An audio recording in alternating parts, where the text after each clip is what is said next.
नमस्कार मंडळी. परवा मी ही भाकरीची व्हिडिओ टाकली होती.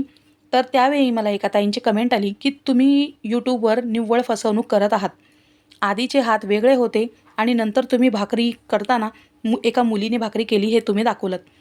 तर तसं नाही आहे ताई. तुम्ही माझे सर्व व्हिडिओ बघितले असते तर किंवा 2-3 व्हिडिओ जरी बघितले असते तर तुमच्या लक्षात आलं असतं, की हा माझा जो चॅनल आहे तो रेसिपीचा नसून व्लॉगिंग चॅनल आहे.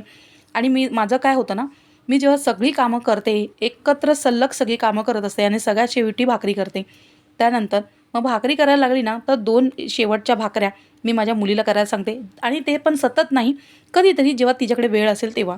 आणि मुलीला एक सवय पण असायला पाहिजे आणि तिला अचानक काम करायला सांगितलं, की तिला तो कंटाळा पण यायला नको, म्हणून असं मी नेहमी करते आणि म्हणून ती भाकरी करते.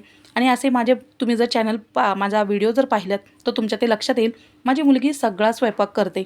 आणि हे मी बऱ्याच व्हिडिओमध्ये दाखवलेलं आहे. माझे जुने जे व्ह्यूअर्स आहेत त्यांना हे सगळं माहीत